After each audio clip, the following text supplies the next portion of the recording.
एक जज और एक दारोगा दोनों खड़े थे, आपस में बात कर रहे थे। दारोगा ने कहा कि हम तो जिस पे चाहें एफआईआर कर दें, जिसको चाहें अंदर कर दें, सब हमारे हाथ में है। दूसरा जज बोला जी हम जिसको चाहें फांसी पे लटका दें, जिसको चाहें जो मर्जी सजा दे दें, ये सब हमारे हाथ में है।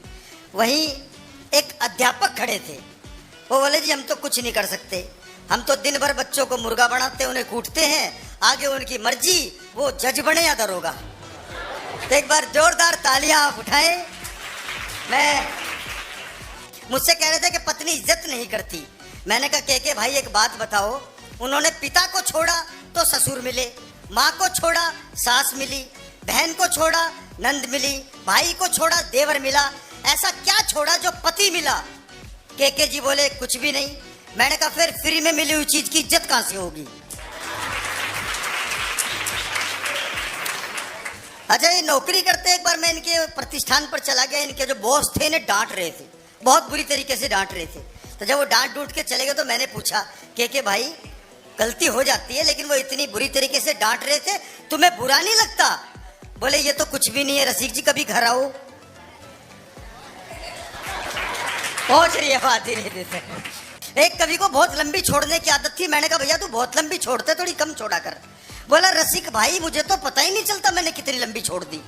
अरे मैंने कहा मैं साथ रहता हूँ, जब ज्यादा हो जाएगा तो मैं खांस दूंगा, कम कर लेना। बोला जी ठीक है। मैं उसे एक प्रोग्राम में ले गया, उसने जाती छोड़नी शुरू की। बोला भाई साहब आज जब मैं आ रहा था रास्ते में मैंने 100 फुट लंबा सांप देखा, मैं तुरंत खांसा। तो बोला जी मैंने जब नजदीक गया तो मैंने देखा वो 80 फुट लंबा है। मैं फिर थोड़ा खांसा।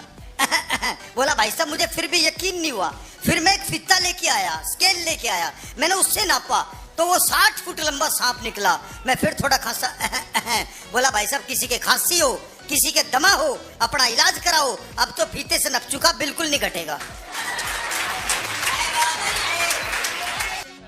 कि कला वो चीज है जग में कभी जो खो नहीं सकती, कला वो चीज है जग में कभी जो खो नहीं सकती, हंसाती है जो दूजों को वो आंखें रो नहीं सकती। हंसाना ही खुदाई है, हंसाना ही इबादत है, हंसाने से बड़ी पूजा जहां में हो नहीं सकती, हंसाने से बड़ी पूजा जहां में हो नहीं सकती।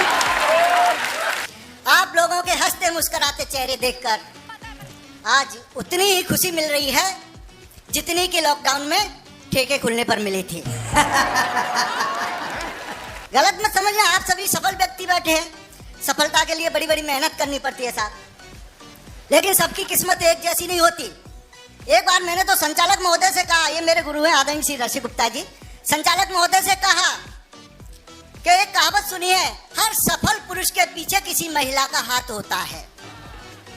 यही सोचकर मैंने शादी की, किस्मत फिर भी नहीं बदली।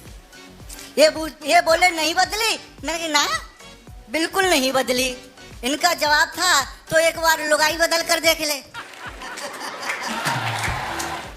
तब महिलाएं कहीं कहीं से भी निपटा सकती है। एक बार मैंने पत्नी का पर्स टटोला, जैसे ही खोला पर्स टटोला, उसमें बिंदियों के पत्तों का ढेर लगा हुआ था। मैंने कहा ये कबाड़ा कहाँ से इकट्ठा कर रखा है, इसे फेंक दे। पत्नी गुस्से में बोली खबरदार, जो एक भी शब्द आगे कहा, ये मेरी स्वाग की निशानी है, मतलब मेरा स्वाग है। मैं अच्छा स्वाग है, तभी तू इसे रोज बदल लेती है।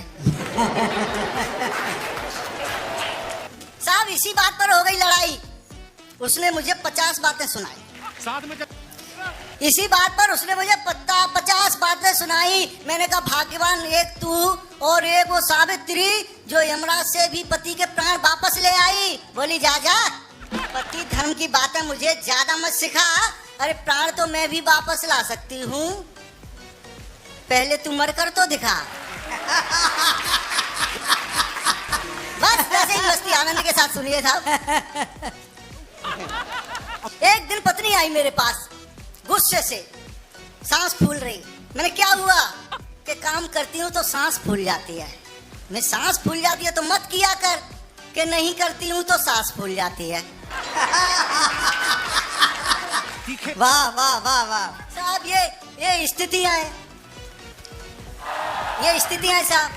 मैं तो बता रहा था, एक बार क्या पत्नी में झगड़ा हो गया, पति हट गया, अगला बैंकॉक जाकर बैठ गया। पति पत्नी में झगड़ा हो गया, पति हट गया, अगला बैंकॉक जाकर बैठ गया। पत्नी ने फोन मिलाया और कहा सीधे सीधे मान जाएगा या उंगली टेढ़ी करूं या फिर सीधे सीधे मान जाएगा। अरे भारतीय नारी हूँ, यमराज के यहाँ से भी वापस ले आई थी और तू बैंकॉक से नहीं आएगा। साहब एक बार खुलकर तालियां बजाइए जिससे लगे कि आपकी उपस्थित हो यहाँ पर। मुझे तो पता है, अभी मैं जैसे ही आपके प्रांगण में प्रवेश किया तो दो मुझे छात्र मिल गए, बड़े सीधे सज्जन, बड़े शिष्टाचार युक्त, डिसिप्लिन युक्त। मैंने कहा भाई आप इतने प्यार से रहते हो, ये तो स्कूल का बहुत अच्छा व्यवस्था है स्कूल की। बोले ऐसी कुछ बात नहीं है, हम प्यार से रहते हैं, पता नहीं एग्जाम में कब कौन को किसके पीछे बैठना पड़ जाए। साहब ये स्थिति हो जाती है। मैंने तो एक छात्र से पूछा, मैं अंग्रेजी जानता है कि हाँ जानता हूँ। बोले कितनी? बोले जितनी पापा पीते हैं। एक मुहावरा पूछा एक बच्चे से, मैंने ये बता एक मछली सारे तालाब को गंदा कर देती है, बताओ कैसे? वो बोला उसके घर में शौचालय नहीं होगा। आजकल साहब बिल्कुल देखो, मैं प्यार मोहब्बत की बात बिल्कुल नहीं करता हूँ, हास्य व्यंग का कवि हूँ, मस्ती आनंद का कवि हूँ, मस्ती आनंद के साथ जुड़िए साहब।